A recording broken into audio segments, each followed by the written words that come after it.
Today is the day that I've been waiting for a little bit, because today in the mail I received the Preacher's Bible. I've been waiting for this Bible for a long time, since they started announcing the Preacher's Bible. I use ESV as my main translation for preaching and teaching, although that may change in the future. But I was looking forward to this Bible to see what it was all about, to see if it would be something that would fit my need as far as preaching. When I saw all the articles and things come out on this Bible, I was really interested to get my hands on it, and here it is today. And the back of the box, to give you a look at it, my goodness, there we go. It is 10-point font, it's single column paragraph, high quality paper, 2 ribbons, Smith sewn. Okay, so this Bible, I'm going to give you a shot of the goat skin. The goat skin on this thing is very, very soft. It's the softest goat skin that I have. I have some R.L. Allen's. I have stuff by Youngblood, but this is the softest goat skin that I have. It's perimeter stitched. If you can see there, it's perimeter stitched, and it is art gilt. So when you open that up, it's a nice red color. 10-point font. It sure enough has nice bold font. And let's go ahead and open this up and see what we're looking at. So it has the gold line around the edge, which is nice, and the leather lining. Again, this thing is just, it reminds me of if you've ever had a leather jacket, like a real leather jacket that's really, really, really soft leather, extremely just like real soft. That's what it feels like. It's that kind of softness to this leather. It has a little bit of a yap on it. See, the leather's kind of hard to get to hold still at a weird angle. Here we go. Got a little bit of a yap on here.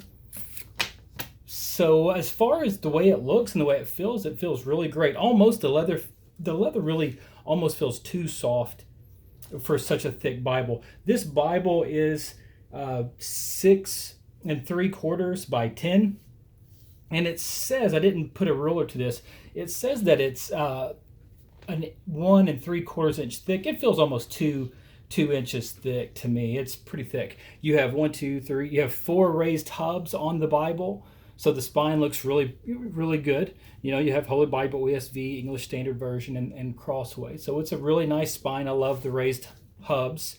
You have 2 ribbons. You guys know how I feel about ribbons. I like the ribbons just for the way they look. I don't use ribbons. I put tabs in. I'll put a little sticky tab in my Bible to hold my place. That works better for me. But it does have 2 black ribbons, and they are cut at an angle. They work just fine.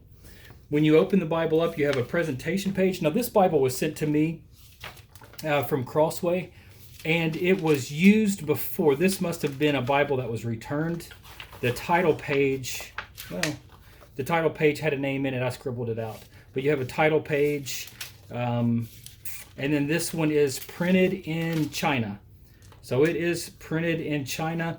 I have read and heard that this is 36 GSM paper.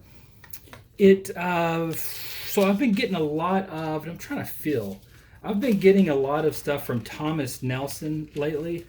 Extremely impressed with Thomas Nelson's stuff, especially their new 36 GSM paper. Yeah, it feels very similar. Man, the Thomas Nelson almost feels a little bit thicker, but this is thick paper. This is really nice. Now, I use primarily the Heirloom Wide Margin Bible, and it has very thin paper. The Heirloom has very, very, very, very thin paper. It works fine for me. The problem that I notice with very thin paper for me, I live in Louisiana, it's very humid here, is I noticed that on very thin paper like Pitt Minion, the Heirloom, and even even this one here, which is a CSB Bible, large output, sometimes the pages curl on these Bibles. They'll curl up. And on my wide margin Heirloom, it does it a lot. It seems to be the thinner the paper, the more that page curl happens. But anyway, I don't know why exactly, but thicker paper, I've been using a Thomas Nelson 36 GSM, which is just like this same paper, and the paper on it has not curled up on me. Even using it outside at a sunrise service, it didn't. So I'm thinking this paper might hold up to resist page curling, which bothers me a lot. But so here we go. So this is labeled a preaching Bible. So they surveyed a bunch of pastors. I don't know, I think like 1,000, and the majority came back as they want a paragraph format style Bible. And I'm going to go ahead and be honest with you that this doesn't bother me as far as a preaching Bible. Now I'm going to be doing a preaching Bible video coming up because I've been getting a lot of preacher Bibles in, and I'm reevaluating my preaching Bible situation. But given where I am right now, this style here, and I'll kind of flip as I'm talking, with this 10-point font, and they say that it's extra bold verse numbers, which I don't know that it's bold whatsoever. It seems to be perhaps larger. I can find my place in this. I can find the verse. I can find my way through a verse by verse much faster. Anybody can. That's just the nature of the layout. But having never really been a verse-by-verse Bible guy where I've used a verse-by-verse to preach from, this format does not bother me. Let me just kind of zoom in on some of this. This format doesn't bother me. It's not a deal breaker for a preaching Bible. This would be okay for me. I could certainly use this. I do like wide margins, although my mind may change on that in the future, because I do not really use the wide margins when I'm preaching, other than I put my sermon points 1, 2, 3 perhaps in there, and I don't really use them or look at them, I've noticed lately. So wide margins for me in the future for a preaching Bible may not be an issue for me. However, I do really love wide margins. I just like them, and this has them. This has 1.25 inches wide margin, so you have a lot of space here to write. You even have some space when you don't have footnotes at the bottom. This has very little footnotes right here, so you have good space to write at the bottom. You can write a little bit at the top and along the side, which is perfect. This, as far as a wide margin goes, this works very well. This is not a reference edition, so you're not getting the references. You're just going to get some footnotes. Here's some poetry sections. Well, here we go. Poetry section to give you an idea of how many words per line you're looking at here in the poetry. Sometimes that can be a little bit choppy in different Bibles. Another thing about this Bible that I really like is the inner margin. Now, given the size of this Bible, because it's a large, heavy, thick Bible, I wouldn't want to make it too much larger. I wouldn't want to make it any longer out this way, like the Cambridge wide margin, to give more room in the margin. Or in the gutter, rather. So this is called the gutter. I'm not going to be writing in the gutter of this Bible. I'm going to be writing on the outside margin. But they did give some room in the gutter, and this just helps with your page dropping off into the gutter. Let me grab another Bible. Where is it? It's right here by my tripod. I hope I don't bump the tripod. I'm going to show you a Bible that I have. It's the Holman Christian Standard Bible. It's the Minister's Bible, their first one they came out with. And that Bible I love to use as like one of my very first preaching Bibles. But one of the things that bothered me about this is that it didn't have any gutter space. So the text, if you notice, this text runs off into the gutter. So when I'm reading this, you want to adjust your page. You want to kind of press it down. But see, when I do this and I go over to this page, now this side has run off into the gutter. This Bible, and I'll be looking at this when I do a preacher's Bible video coming up. I'll use this one as an example because that was my very first one. But so this one has done a good job in keeping the text out of the gutter with a nice readable font with large verse numbers. So it's done that really well. I'm a really big fan of art gilting. I really would prefer art gilting on all my Bibles. It just helps your eye. It helps my eye when I look at the page. It just frames your text really well. So I really like art gilting. They've done a very good job on this edition here.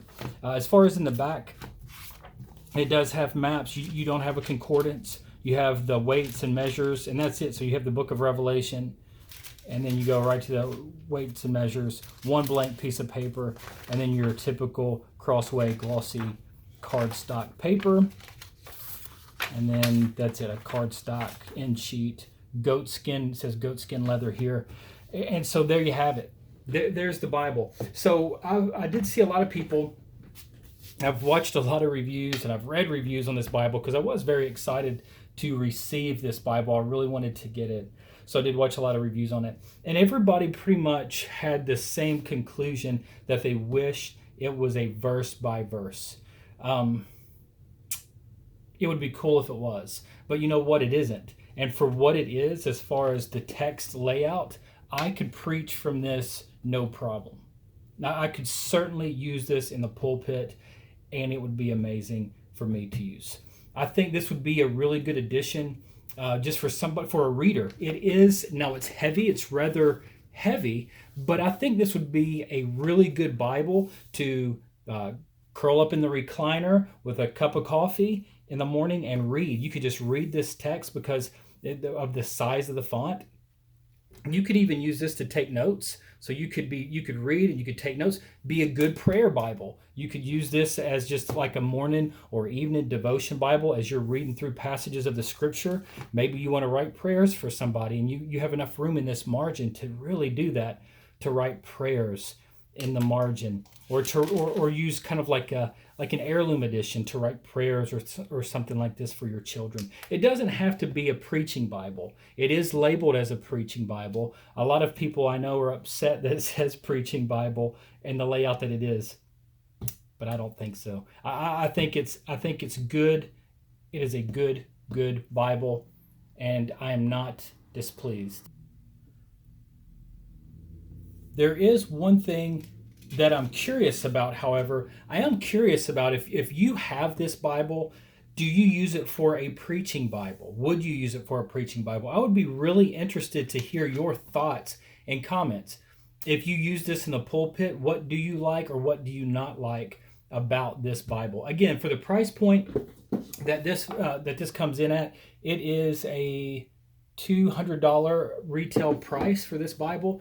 On christianbook.com right now, I think it's $129.99. You can even get an imperfect copy for like $110.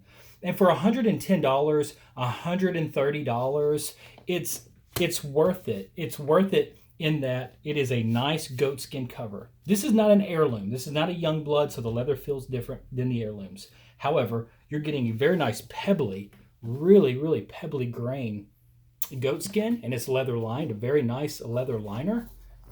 And you're getting a thick paper, 36 GSM paper. You're getting art gilt, and you're getting a Bible that, quite frankly, will last you a lifetime if you preach from it, or if it's just a Bible that you like to read and kind of study through. It's a great addition. So for the price point and for what it is, I would certainly recommend this Bible. Again, leave in the comments below. I'd love to hear your thoughts if you own this Bible, or even if you don't and are thinking about getting this Bible. I'd love to hear your thoughts on that. If you're not already a subscriber, please subscribe and hit like, and I'd love to hear from you. Take care. God bless. Talk to you next time.